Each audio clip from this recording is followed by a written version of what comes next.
Hello students, welcome to my channel ACN Educational Hub. So today we are going to start naming the binary compounds in chemistry. तो आज हम start करने जा रहे हैं कि how to name binary compounds in chemistry.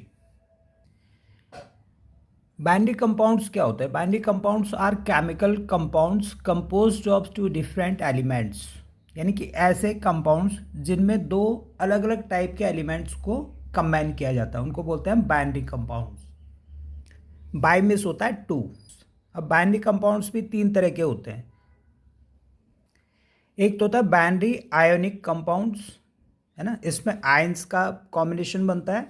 दूसरा होता है बाइनरी कोवेलेंट कंपाउंड्स और तीसरा होता है बाइनरी एसिड.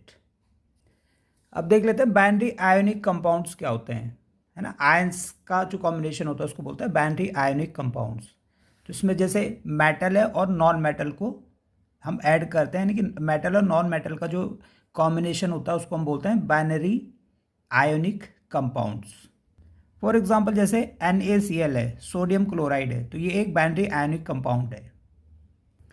दूसरे टाइप का जो वो होता है हमारे पास कंपाउंड, वो होता है बाइनरी कोवेलेंट कंपाउंड्स.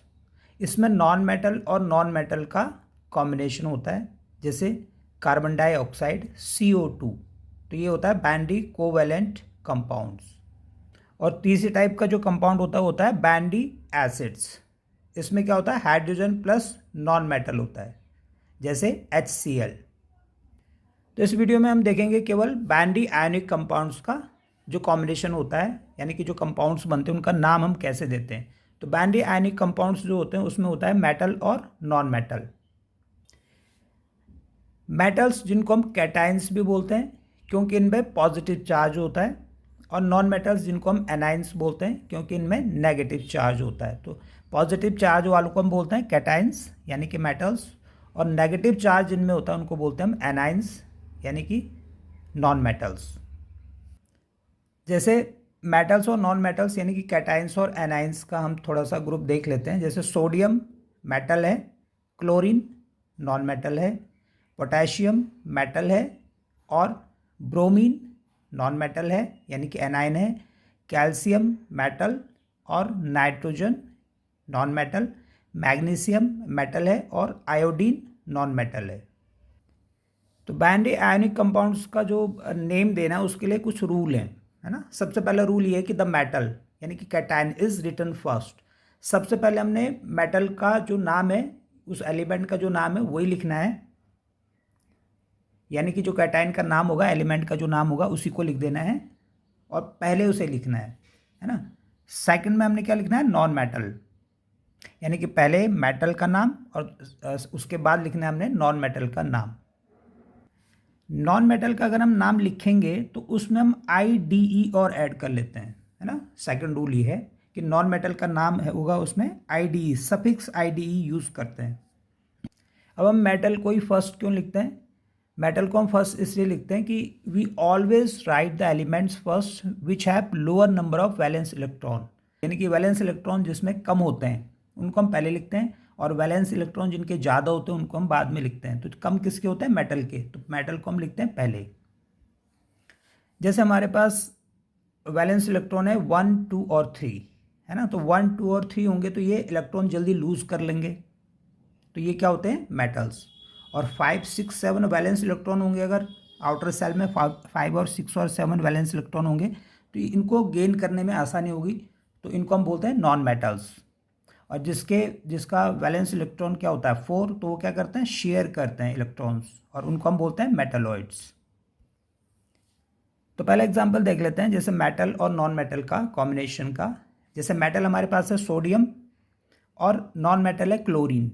तो अगर सोडियम और क्लोरीन का एक कंपाउंड बनता है तो उसका नाम कैसे देंगे हम, सोडियम को हम सोडियम ही लिख देंगे क्योंकि ये तो मेटल है, तो मेटल का नाम तो एज इट इज़, उसका एलिमेंट का नाम एज इट इज़ रख देंगे सोडियम. और क्लोरीन का हम कर देंगे क्लोराइड, INE को हटा के IDE कर देंगे, तो इसको बोलते हैं हम सोडियम क्लोराइड. तो इसका नाम हो गया सोडियम क्लोराइड, NaCl. दूसरा देख लेते हैं, जैसे मेटल हमारे पास कैल्शियम और नॉन मेटल है हमारे पास नाइट्रोजन. तो कैल्शियम ही रहेगा, कैल्शियम, और नाइट्रोजन को कर देंगे हम नाइट्राइट, तो कैल्शियम नाइट्राइट इसका नाम होगा।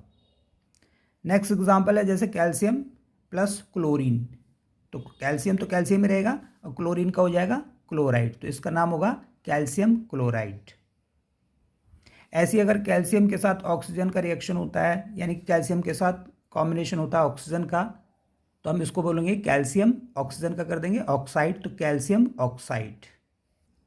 नेक्स्ट एग्जांपल है हमारे पास मेटल का पोटेशियम, है ना, पोटेशियम, और नॉन मेटल का है आयोडीन, तो आयोडीन का कर देंगे हम आयोडाइड, तो इसका नाम हो जाएगा पोटेशियम आयोडाइड। एक और एग्जांपल ले लेते हैं, जैसे मेटल का हमारे पास है मैग्नीशियम और नॉन मेटल है हमारे पास ब्रोमीन, तो इसको हम बोलेंगे मैग्नीशियम, ब्रोमीन का कर देंगे ब्रोमाइड, तो मैग्नीशियम ब्रोमाइड। अब एक क्वेश्चन है हमारे पास, write the name of MgO, तो MgO का नाम हमें बताना है। Mg को हम क्या बोलते हैं, मैग्नीशियम, और O क्या होता है, ऑक्सीजन, तो यानी कि मैग्नीशियम प्लस ऑक्सीजन है, तो मैग्नीशियम को तो मैग्नीशियम ही रखेंगे हम, और ऑक्सीजन का कर देंगे ऑक्साइड, तो ये हो गया मैग्नीशियम ऑक्साइड।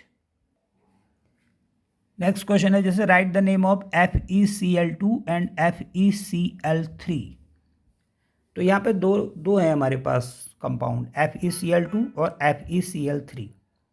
तो पहले वाले में FeCl2 में Fe यानी कि आयरन, फेरम, उसकी जो वैलेंसी है वो है कितनी, 2 +2, और सेकंड वाले में है +3।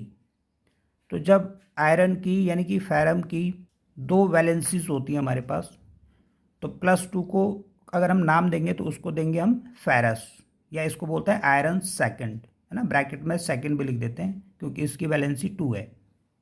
और अगर Fe3 है +3, तो इसको हम पढ़ते हैं फेरिक, यानी कि आयरन, और ब्रैकेट में थर्ड।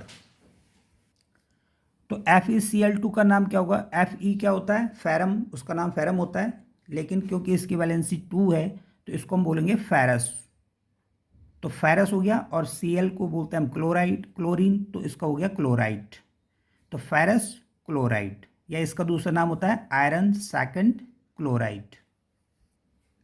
और दूसरा हमारे पास FeCl3, Fe क्या होता है, फेरस, तो इसको यहाँ पे क्योंकि इसकी वैलेंसी यहाँ पे 3 है तो इसको पढ़ेंगे हम फेरिक, एंड क्लोरीन को बोलते हैं क्लोराइड, तो ये हो गया फेरिक क्लोराइड, या इसको बोलते हैं आयरन थर्ड क्लोराइड। तो ये थे हमारे पास बाइनरी कंपाउंड्स के नेमिंग, यानी कि how to name binary ionic compounds जिनको बोलते हैं। तो इस वीडियो में इतना ही, फिर मिलते हैं नेक्स्ट वीडियो में। So thanks for watching this video.